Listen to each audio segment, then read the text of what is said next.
Tense के दूसरे video में आपका स्वागत है। इसमें आज हम चर्चा करने वाले हैं टेंस के उस बचे हुए दो हिस्से का। एक है हमारा स्ट्रक्चर और दूसरा है हमारे एग्जाम्पल्स। अब स्ट्रक्चर को देखिए। स्ट्रक्चर में ग्रामर हमें सजेस्ट करता है कि अगर आप सिंपल प्रेजेंट के अफर्मेटिव स्ट्रक्चर को, यह हमारा है अफर्मेटिव स्ट्रक्चर, इसको आप कह सकते हैं अफर्मेटिव, मतलब बातें सकारात्मक रूप से जब कही जाएं, उसमें इंट्रोगेटिव का कोई भाव नहीं हो, अगर उसमें कोई नेगेटिव भाव नहीं हो तो वो भाव हमारा होता है अफर्मेटिव। यहां ये स्ट्रक्चर्स अफर्मेटिव सेंटेंस के हैं, वो आपको रखा गया है। यहां देखिए, यहां एक है फर्स्ट पर्सन, सेकेंड पर्सन और थर्ड पर्सन। ये तीन पर्सन होते हैं। इसमें फर्स्ट पर्सन में ग्रामर कहता है कि आप आई के साथ राइट यानी V1, आप यहां देखिए, राइट का मतलब है, यहां आ जाइए V1। यहां फॉर्मूला यही था आपका, सब्जेक्ट में V1, तो सब जगह V1 लगा है। केवल ही, सी और मोहन, इन तीन जगहों पर हमने राइट्स का प्रयोग किया है। राइट्स क्या है हमारा? V5 है। इसमें केवल V1 और V5 ही इस्तेमाल कर सकते हैं, ग्रामर का इंस्ट्रक्शन है यह। तो V1 ही इस्तेमाल हुआ है सारी जगहों पर। केवल एक जगह पर, माने थर्ड पर्सन के सिंगुलर नंबर में हमने राइट्स का इस्तेमाल किया है, मतलब V5 का इस्तेमाल किया है। अब हमें क्या करना है कि आपको यह देखना है कि यह एक सूत्र हो गया। इस सूत्र को आप ठीक से समझिए। जब इतना ऑब्जेक्टिवली आप चीजों को समझेंगे तो बातें स्पष्ट होती जाएंगी। जैसे देखिए, यहां कंक्लूजन ये ड्रॉ करना है कि सिंपल प्रेजेंट के अफर्मेटिव में आपको केवल V1 इस्तेमाल करना है सारी जगहों पर, आई के साथ, वी के साथ, यू के साथ, ही के, दे के साथ। केवल थर्ड पर्सन सिंगुलर की जब बारी आएगी तो वहां आप V1 वर्ब इस्तेमाल नहीं कर सकते। इसके साथ क्या इस्तेमाल करेंगे? V5। तो ये एक हमेशा के लिए हो गया। अब कोई भी वर्ब अगर आप लाएंगे सिंपल प्रेजेंट के थर्ड पर्सन सिंगुलर में तो V5 ही आएगा। अगर कोई भी वर्ब राइट की जगह आप गो ले लें, कम ले लें, लाफ ले लें, वीप ले लें, any verb of the language ले लें, तो इसमें यह तय हो गया कि V1 का ही इस्तेमाल होगा। इसके साथ सब जगहों पर ही, सी और मोहन जो थर्ड पर्सन सिंगुलर है, उसमें आपको मैंडेटरी है कि लगाना होगा V5। ये अगर जानकारी आपने हमेशा के लिए रख लिया अपने साथ तो एक बड़ी चीज आपके हाथ लग गई। एक फॉर्मूला है लिंग्विस्टिक, ये जान गए फिर बातें समाप्त हो जाती हैं। अब यहां देखिए, ये तो अफर्मेटिव है। अब इसका जब नेगेटिव होगा उसको सूत्रात्मक ढंग से मैं चर्चा करता चलूंगा, आप समझते जाइए। हम कई बार चर्चा करेंगे तो आपकी समझ में बात आ जाएगी। देखिए, नेगेटिव करने के लिए ये जो हेल्पिंग वर्ब है, जो 11 है और मॉडल भी 13 है, तो ये 11, 13, 24 की संख्या में जो दो चीजें हैं हमारे सामने, एक है हमारा हेल्पिंग वर्ब, दूसरा है मॉडल। सारा सेंटेंस इसी से होके गुजरता है, क्रॉस करता है। सेंटेंस होगा तो या तो हेल्पिंग वर्ब होगा या मेन वर्ब होगा, मतलब वर्ब होगा, और नहीं तो मॉडल होगा। तो इसका मतलब यह हुआ कि अब यहां अगर हमें निगेटिव करना है तो यहां देखिए, टेंस में दो ऐसे स्ट्रक्चर्स हैं, ऐसे टेंस हैं जिसका अफर्मेटिव फॉर्म, जैसे सिंपल प्रेजेंट का अफर्मेटिव और सिंपल पास्ट का अफर्मेटिव, ये दोनों जगहों पर सब्जेक्ट के बाद सीधे वर्ब का इस्तेमाल होता है। यहाँ V1 और V5 का इस्तेमाल हुआ है, और वहाँ हम जब चर्चा करेंगे सिंपल पास्ट की तो वहाँ हम V2 का इस्तेमाल करेंगे। तो कहने का मतलब हमारा ये है कि ये एक ऐसा स्ट्रक्चर है, ये दोनों सिंपल प्रेजेंट और सिंपल पास्ट, जिसमें केवल सब्जेक्ट के बाद सीधे मेन वर्ब आ जाता है। यहां हेल्पिंग वर्ब नहीं है, मतलब यहां हिडन है हेल्पिंग वर्ब। ये प्रकट भी होता है हेल्पिंग वर्ब। जब आप निगेटिव करेंगे तो वो हेल्पिंग वर्ब प्रकट हो जाएगा सेंटेंस में। जैसे अगर इसको आप निगेटिव करते हैं तो हेल्पिंग वर्ब लाना होगा, क्योंकि हेल्पिंग वर्ब में ही नॉट लगता है। हेल्पिंग वर्ब और मॉडल को ग्रामर में फ्रेंड्स ऑफ नॉट कहा जाता है। फ्रेंड्स ऑफ नॉट का मतलब है कि नॉट इन्हीं के साथ रहता है, फ्रेंड फ्रेंड के साथ रहता है ना। तो फ्रेंड्स उसके नॉट के कौन है? 24 फ्रेंड्स हैं, बहुत बड़ा सर्किल है नॉट का। तो 24 फ्रेंड्स का मतलब है कि नॉट या तो हेल्पिंग वर्ब के साथ होगा और नहीं तो मेन वर्ब के साथ, ये मॉडल के साथ होगा। इन्हीं दो जगहों पर रहता है ये। यहां मॉडल नहीं है तो यहां हेल्पिंग वर्ब हमारा दो है, डू और डज। तो जब निगेटिव करेंगे तो वो आएगा। तो डू हमारा जो आएगा वो जहां जहां V1 है वहां डू इस्तेमाल होगा, और जहां V5 है वहां डज इस्तेमाल होगा। कैसे याद करेंगे आप, कैसे याद रखेंगे इसको? तो याद ऐसे रखिए कि डू हेल्पिंग वर्ब के अलावा डू हमारा मेन वर्ब भी है, जिसके 5 रूप होंगे, डू, डज, डिड, डन और डूइंग। अब यहां देखिए जहां जहां V1 है वहां डू का V1 लगेगा। जैसे आई राइट का निगेटिव करेंगे तो होगा आई डोंट राइट। यहां आई डजंट राइट नहीं कर सकते आप, क्योंकि डू क्या है? V1। तो V1 लग गया डू, और यहां वो हेल्पिंग वर्ब भी है तो आई हो गया I don't write, we don't write, you don't write, you don't write. He यहां आ जाएगा डज, ये डज हमारा आ जाएगा यहां। He doesn't write, she doesn't write and Mohan doesn't write. तो डोंट राइट बाकी सारी जगहों पर, केवल थर्ड पर्सन सिंगुलर में हमने क्या इस्तेमाल किया? Doesn't write. तो ये हमारा हो गया नेगेटिव फॉर्म। अब जैसे थोड़ी हिंदी भी आपके साथ चर्चा, हालांकि ट्रांसलेशन का एक अलग पैकेज आ रहा है बहुत डिटेल्ड, जिसमें आप सारी चीजें बहुत बहुत डिटेल में पाएंगे, लेकिन थोड़ी चर्चा इशारात्मक करता हूं। जैसे आई राइट में लिखता हूं, वी राइट हम लोग लिखते हैं, तुम लिखते हो, तुम लोग लिखते हो, वह लिखता है, वह लिखती है, मोहन लिखता है, वे लोग लिखते हैं। ये हो गया हमारा अफर्मेटिव। जब वो इसका नेगेटिव करेंगे, जैसे हम करेंगे I don't write, we don't write, तो मैं नहीं लिखता हूं, हम लोग नहीं लिखते हैं, तुम नहीं लिखते हो, तुम लोग नहीं लिखते हो, वह नहीं लिखता है, वह नहीं लिखती है, मोहन नहीं लिखता है और वे लोग नहीं लिखते हैं। तो हिंदी भी हो गया, अंग्रेजी भी हो गई। तो इस तरह से हम लोगों ने इसका नेगेटिव पार्ट को समाप्त किया।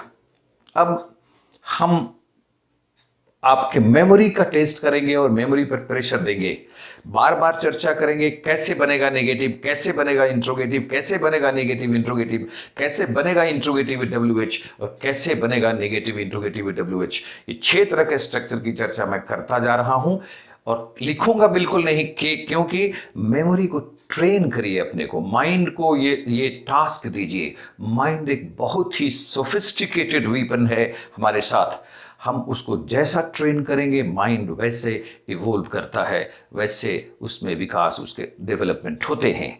तो अब यहां देखिए, अगर मुझे इंटेरोगेटिव करना है तो हेल्पिंग वर्ब तो यहां है नहीं, लेकिन छिपा है, मैंने कहा आपको, तो उसका रूप होगा do I write, do we write, do you write, do you write, does he write, does she write, does Mohan write and do they write. Helping verb आ गया पहले, उसके बाद आ गया सब्जेक्ट, उसके बाद आ गया वर्ब। यही स्ट्रक्चर होगा, do I write, do we write. क्या मैं लिखता हूं, क्या हम लोग लिखते हैं, क्या तुम लिखते हो, क्या तुम लोग लिखते हो, क्या वह लिखता है, क्या वह लिखती है, क्या मोहन लिखता है, क्या वे लोग लिखते हैं। इंटरोगेटिव हो गया। इसके बाद नेगेटिव इंट्रोगेटिव एक स्ट्रक्चर है हमारा, वो देखिए, don't I write, don't we write, don't you write, don't you write, doesn't you write, doesn't she write, doesn't Mohan write and don't they write. एक तरीका ये हो गया। ये तरीका कौन सा हुआ? जब डू और नॉट को एब्रिज्ड फॉर्म में, प्रिसाइज्ड फॉर्म में, कॉन्ट्रैक्टेड फॉर्म में मैंने रख दिया एक जगह, डोंट आई राइट। सवाल विद्यार्थियों के आते हैं, जो लर्नर्स हैं उनके सवाल आते हैं कि क्या डोंट आई राइट के अलावा भी कुछ हो सकता है? हो सकता है। वो क्या होगा? वो होगा डोंट को अलग करिए, तो डू अलग हो जाएगा, नॉट अलग हो जाएगा। अलग होते ही ग्रामर भी करवट लेता है। वो क्या करता है? जब डू नॉट करेंगे तो ऐसा नहीं कर सकते आप कि जैसे हमने कहा डोंट आई राइट, तो आप ऐसा नहीं कर सकते डू नॉट आई राइट। ये ग्रामेटिकली रिस्ट्रिक्टेड है, ऐसा ऐसा सेंटेंस ऑर्डर ऐसा नहीं बना सकते आप, ध्यान रखिए। डोंट आई राइट को अलग करने के बाद बहुत लड़के पूछते हैं, कंफ्यूज रहते हैं कि डोंट को अलग कर देंगे बात खत्म हो गई, डू नॉट आई राइट नहीं कर सकते आप, वो गलत वाक्य माना जाएगा, वहां एरर हो गया। क्या एरर हो गया?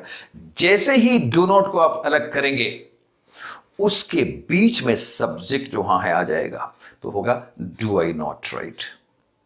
तो दूसरा तरीका है do I not write, do we not write, do you not write, do you not write, does she not write, does she not write, does Mohan not write and do they not right.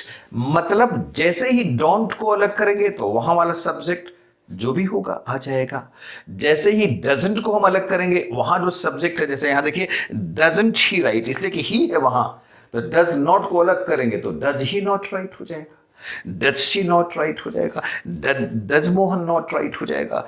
फिर यहां don't they right करेंगे तो क्या हो जाएगा? Do they not right. तो ये आपका हो गया क्या? Negative interrogative. अब एक स्ट्रक्चर बचता है इंटेरोगेटिव विथ WH, जिसमें हम कोई WH का प्रयोग करेंगे।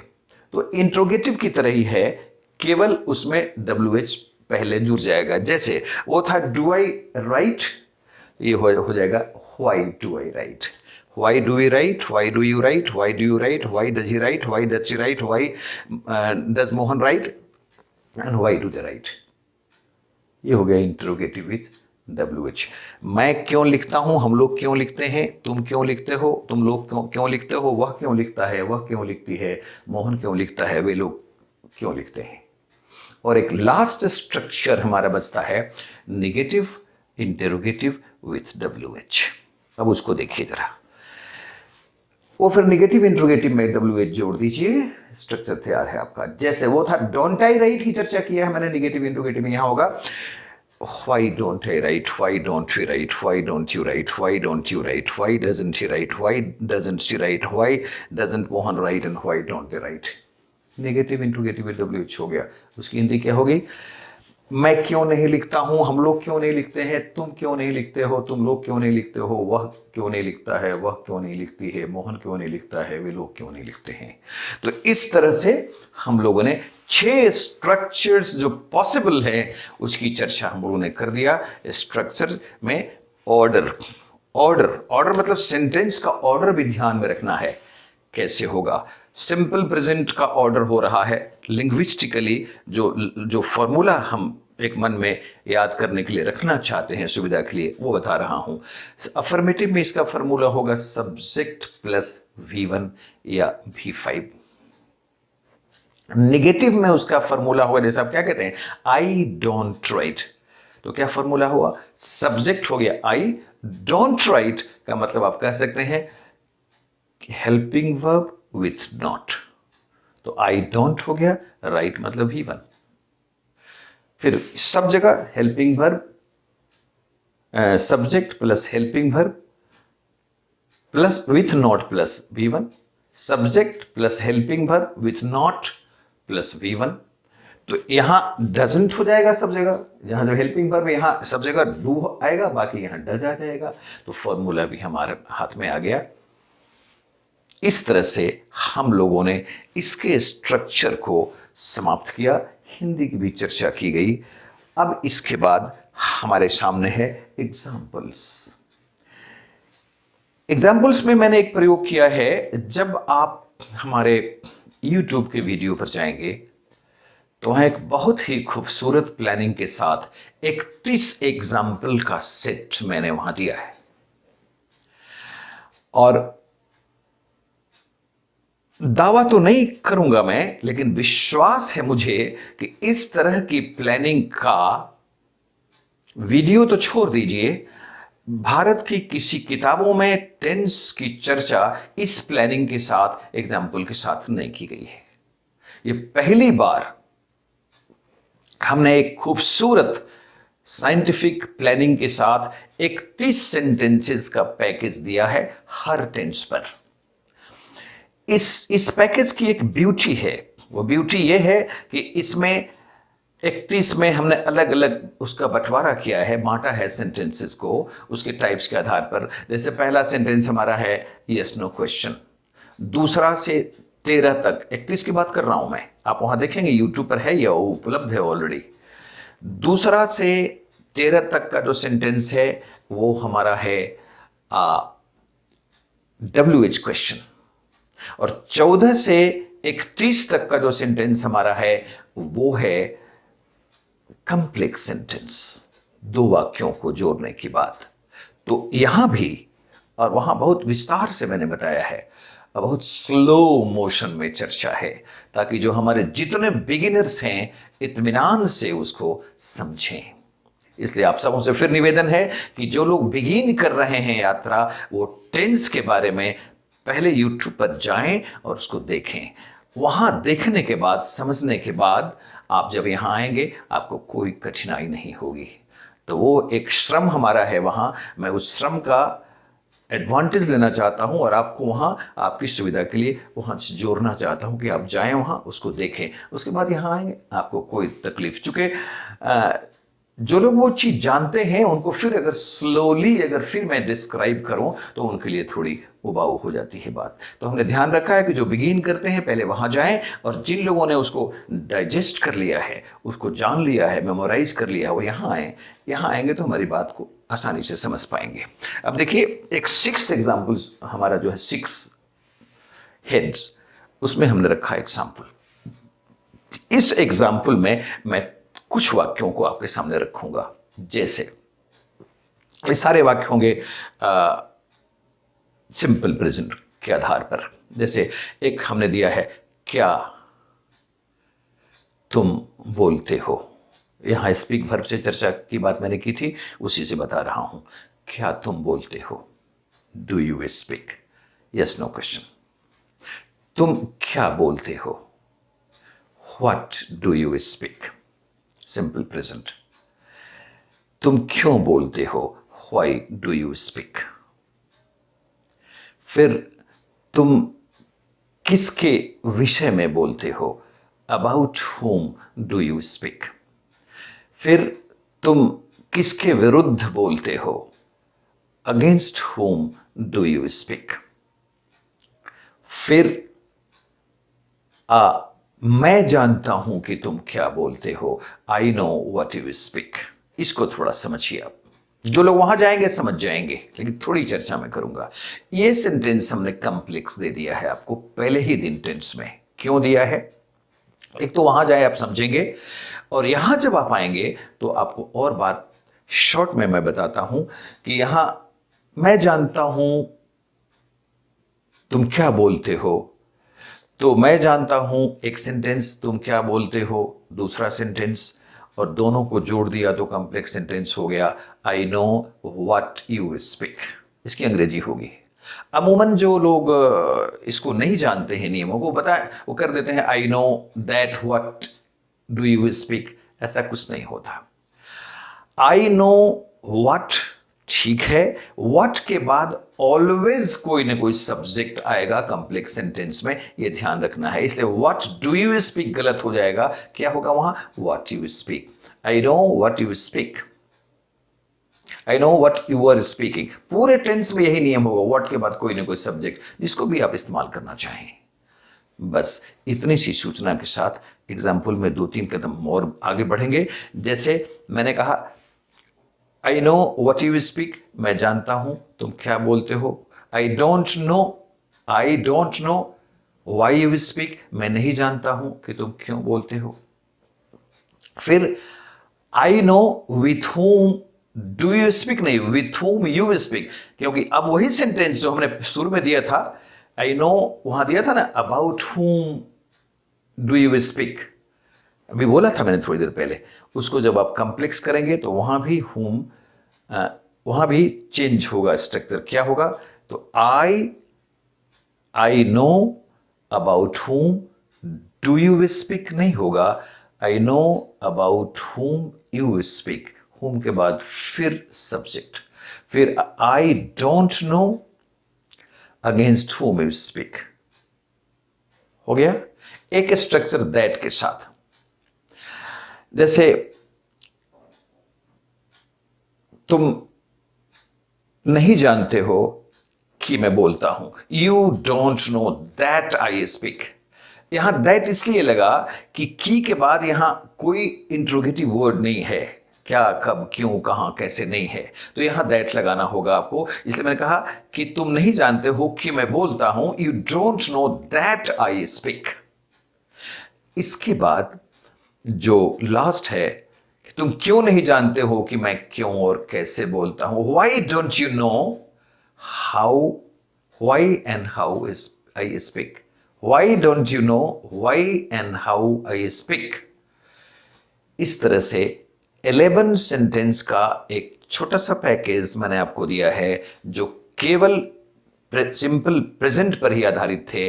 इसमें कॉम्प्लेक्स सेंटेंस की भी बात मैंने की,